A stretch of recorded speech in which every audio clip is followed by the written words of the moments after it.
Hello बच्चों, good morning. कल मैंने आपको टेंस के बारे में बताया था। आज फिर उसको हम कंटिन्यू कर रहे हैं। हम बात करेंगे प्रेजेंट इंडेफिनिट की।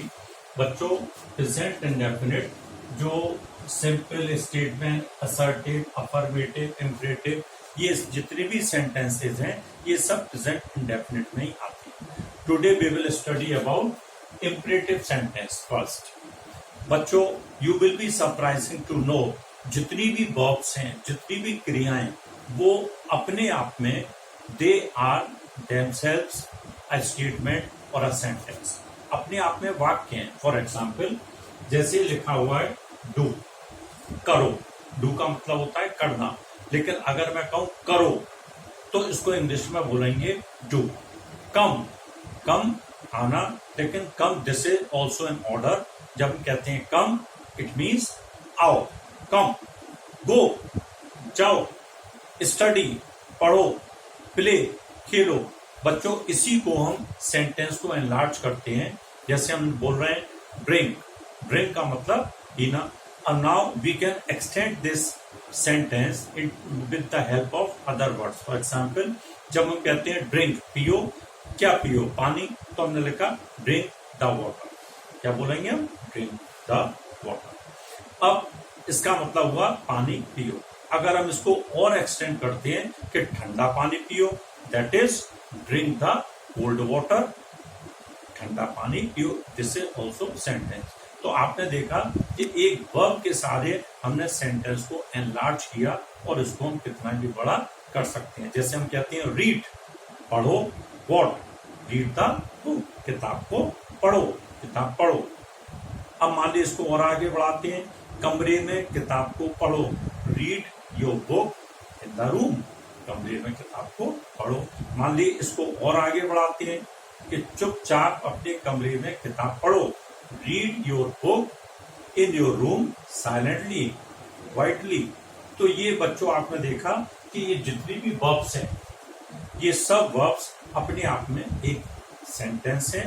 इन्हीं सेंटेंस के जरिए हम इन सेंटेंस को एनलार्ज कर सकते हैं और इसमें हमेशा फर्स्ट फॉर्म का यूज होता है। ये जितनी भी वर्ब्स हैं ये सब फर्स्ट फॉर्म की हैं। तो ये they all verbs, these all verbs fall under the category of present indefinite. बच्चों, अगर इसमें कोई नेगेटिव सेंटेंस होता है, फॉर एग्जाम्पल हम कह रहे हैं कि जाओ, गो, ये दिस इज अ स्टेटमेंट और अ सेंटेंस।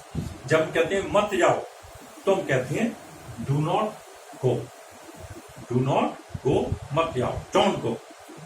आओ, कम, मत आओ, डोंट कम। इसी तरह से जितने भी नेगेटिव सेंटेंस हम प्रेजेंट टेंस में बोलेंगे इस इम्परेटिव सेंटेंस में, तो बच्चों वो सब सेंटेंसेस डू नॉट से शुरू होंगे, उसमें कहीं पर भी डज नॉट नहीं आएगा, because this is an order. और प्रेजेंट इंडेफिनिट में जो ऑर्डर होते हैं वो डोंट से शुरू होते हैं अगर नेगेटिव सेंटेंस है।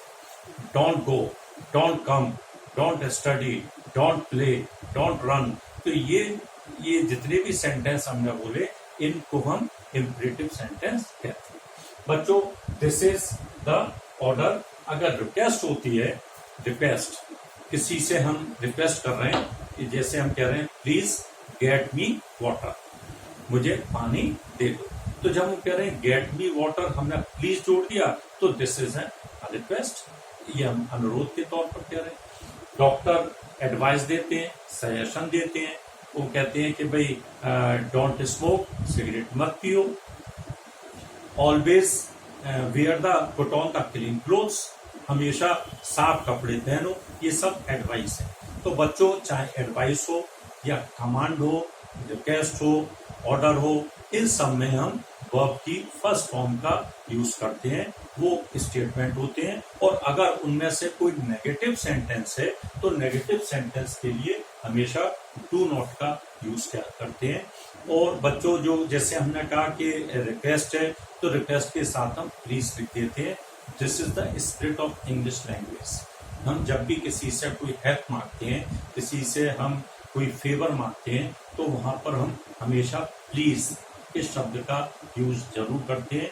आप भी जब भी आप कन्वर्सेशन करें, किसी से हेल्प मांगेंगे, तो आप प्लीज शब्द का यूज जरूर करेंगे और वर्ब की फर्स्ट फॉर्म का आप यूज करेंगे। तो बच्चों, मैंने अभी आपको इसमें इंडेफिनिट, प्रेजेंट इंडेफिनिट में और जो इंपरेटिव सेंटेंस है इसके बारे में आपको बताया। अब इसके अलावा और जो सेंटेंस, जैसे हमने लिखा स्टेटमेंट, ये लिखा हुआ है statement, he is a doctor, this is simple statement. The earth is round, earth भी गोल है, जैसे statement. Those boys are naughty, वे बच्चे बहुत शरारती हैं। ये तो जितने भी ये सिंपल सेंटेंस हैं, वो चाहे इससे में हो या आर में हो या एम के साथ में हो या आई एम अ टीचर, मैं टीचर हूं, तो ये सब सिंपल स्टेटमेंट है।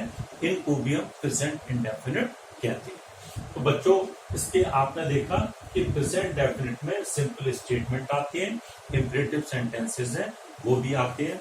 तो बच्चों, नेक्स्ट हम क्लास में आपको इंडेफिनिट के बारे में और स्टडी करेंगे।